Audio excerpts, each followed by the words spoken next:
Nate, you're gonna have to move to your right in order to be in frame too. By the way, yeah, there you go. There you go. Cause I'm the king of the casuals, the casual king. Get with your fucking fingers in. What is this shit? It's always this shit. The casuals, the casual king. Cause I'm nobody bringing you the casual bang. The king of the casuals, the casual king. King of the Casuals, episode 15. And as always, it's my honor, pleasure. What else can I say? To welcome in the Bruce brothers from the West Coast, Jake and Nate. The Woodring brothers. Oh, look at that. Look at that. The Moose. How about that? I love it. So last time we talked, we spoke of a lot of things. And the first one I want to just cover today is the tap for cancer. Was it tap out cancer? Tap out cancer. Cancer out. Yep. Yep. And Jake placed very well. I mean, the good news is you raised a lot of money, but even better, you did well for a guy who didn't have time to train. No, it was. I signed up for it a week out from the actual event itself, and have only been back to training since COVID for 2 weeks at the time. So I was like, yeah, screw it, let's go have fun and see what happens. If I get choked out, I get choked out. We discussed my loathing for Marvin Vettori and all of that, and it turned out that Izzy Adesanya took care of him pretty easily. Although I will say the fight was strange because Adesanya seemed to me, no criticism. He picked him apart, looked great. He didn't. I don't think he was fully.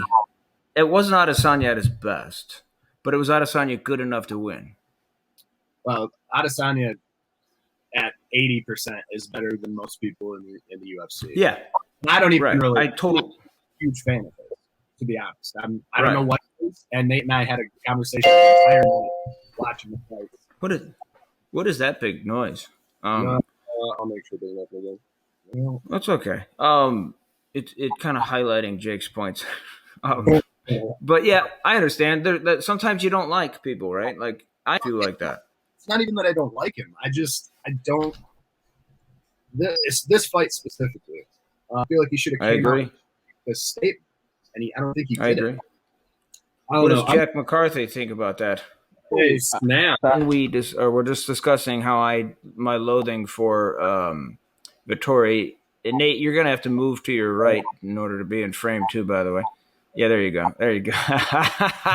And anyway, so Jake and I agree that Adesanya did was sort of doing the minimum in terms of to win. I would totally agree. I think that that's what Adesanya usually does. He'll usually fight to his opponent's level, fight to his opponent's pace. Yeah. He does that consistently throughout his fights. He'll never push the pace beyond what his opponent does. And we saw that in the second Vettori fight as well. So, and it was a pretty, I still find it really funny that Vettori, after a 50-45 judge's decision, thought he won and thought his corner was lying to him. I think that's hilarious.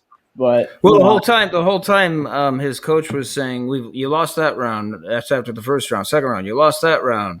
You lost that. I mean, he told him. So I think Vittori's just got that. It's his ego. He knows he lost. When he watches it, he'll see. Anyway, that level in sports, you have to have the utmost confidence in yourself. Like you don't get to that level without thinking you've won every single thing you've ever done. Right. 100%. Yeah. You have to, especially I think in any combat sport, and like Conor McGregor, Israel Adesanya, even John Jones, like they're really, really confident in themselves, and they're extremely successful. So. And I would throw into that category Tyson Fury. And interestingly enough, we had a press conference about 4 days ago, where Tyson Fury and Deontay Wilder showed up. Being that it is, their trilogy fight, even though nobody wants to see it, they offered Deontay Wilder, they were going to offer him $20 million step-aside money, and Tyson Fury said, "Fuck it, I'll fight him." So Wilder shows up and says zero, wears headphones the whole time, and and then after does a few interviews after, including like Ellie Setback, who's kind of like a fanboy that's been around boxing for a while. He gets good interviews. I'm not shitting on him entirely, but he got Wilder to talk. And the thing is Wilder plays the old.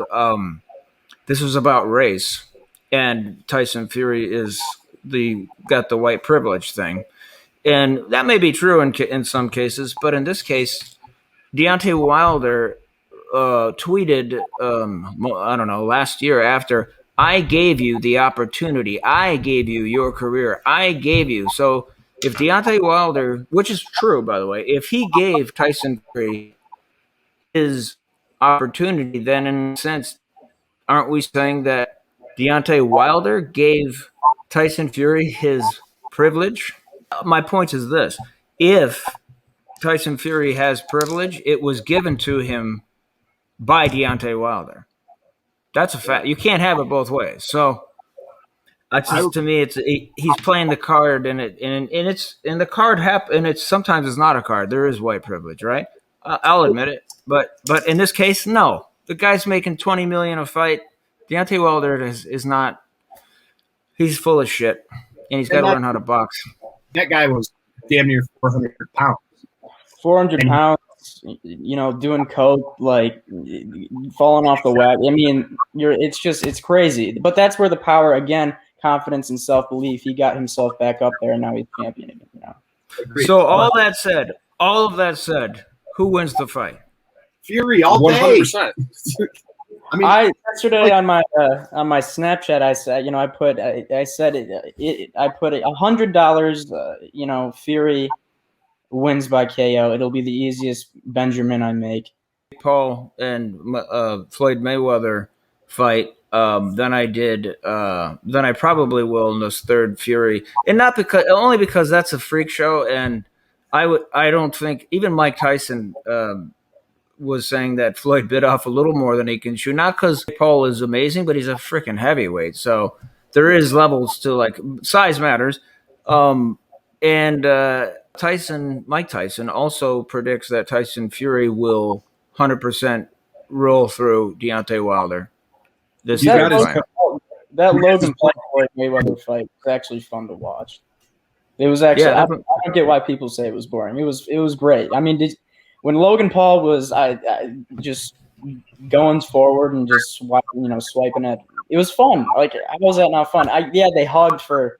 Actually, I know where you're going, Jamie, because I just found out. I just read the fight. Go ahead and say what the fight is, because I'm so excited about it. Stephen Thompson's going to beat Gilbert Burns because nobody can. Stephen Thompson is a dangerous motherfucker, and he is smart. And I don't think Gilbert Burns is going to be able to withstand the Stephen Thompson's like very awkward and bizarre counter striking. And also Stephen Thompson's extremely hard to take down. Tyron Woodley had a hard time with him and had to go 10 rounds. I think Stephen Thompson is the only one right now who can beat Kamaru Usman, because Kamaru Usman can't strike with Stephen Thompson. No fucking way can he strike with Stephen Thompson. The only reason he knocked out Masvidal is because Masvidal tried to stand there and showboat, and Kamaru Usman, who does have a ton of strength. I'm not shitting on Usman. He's an incredibly great fighter. Gritty, tough, in great shape, big, all those things. He's gotten better at striking. He's an incredible wrestler, but I don't think Usman can wrestle Stephen Thompson because he'll never get close enough to do it. I disagree. I think that Usman would wrestle fuck Stephen Thompson all day. Although Stephen Thompson is an amazing striker, Usman. I mean, look at what Usman did to Woodley. Look at what He wrestled Woodley, but but it's like Usman is like. Usman could honestly, he could be an 185-pound champ if he wanted to. I got to admit, he's that like. I don't know. He's a pretty. I would like to know what Usman weighs once he gets back into the octagon each time he fights. You said 200. You want to know what's That's crazy? This is a topic I want to talk about. Stephen Thompson is one of these people that uses pace as a weapon. Max does it. He does it. Your friend Khabib did it. Khabib was great at it.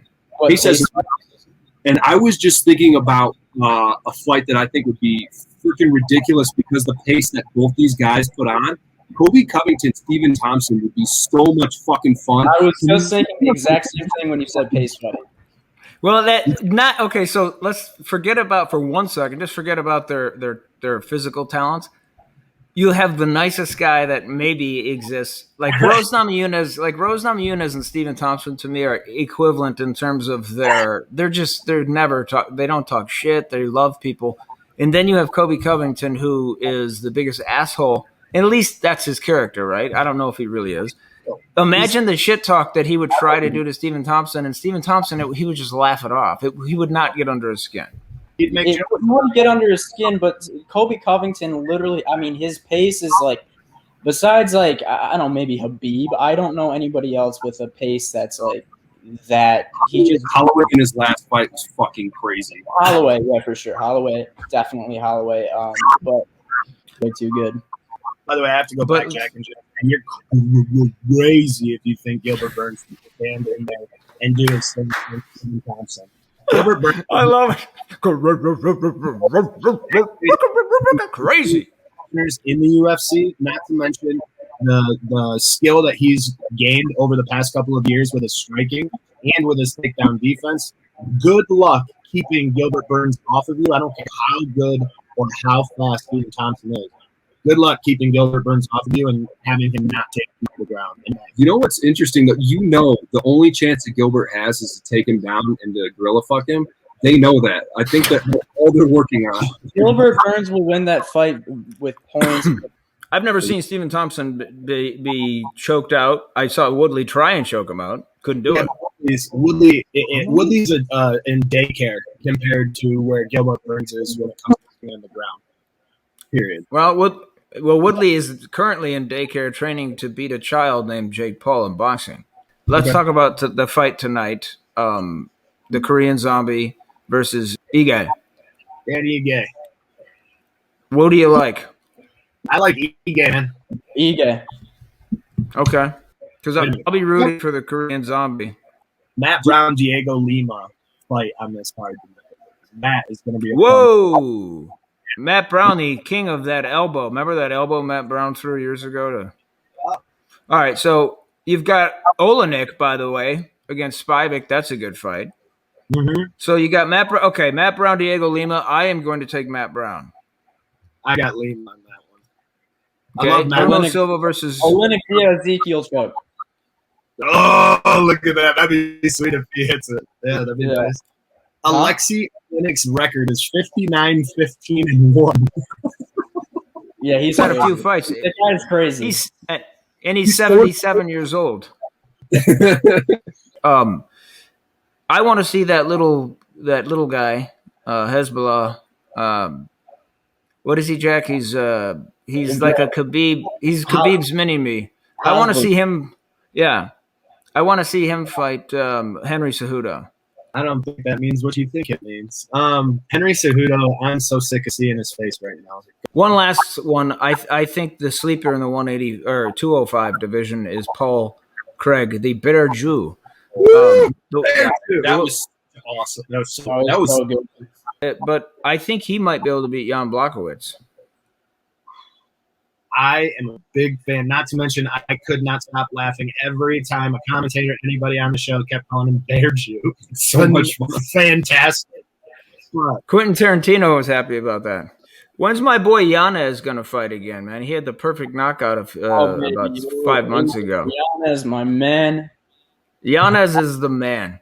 I want to see. He's like a mini Jorge Masvidal. I want to see that guy knock somebody out again. He's That good. striking's awesome. I know. By the way, Nate, the most liked bit that we've had so far on this King of the Casual show is when you said to me, I said, I don't know, I'm getting better with age, and you said that's because you were never very good when you were younger. That was brilliant. We laughed about that a couple times there. So. All right, there it is. King of the Casuals. I say the Korean Zombie tonight. Ige, You all guys. day. Okay, Yeah, Ige all day. We're gonna check in later. Love you guys. Peace. Yeah. Cause I'm the king of the casuals, the casual king. Keep your fucking fingers in. What is this shit? It's always this shit. The casuals, the casual king, cause I'm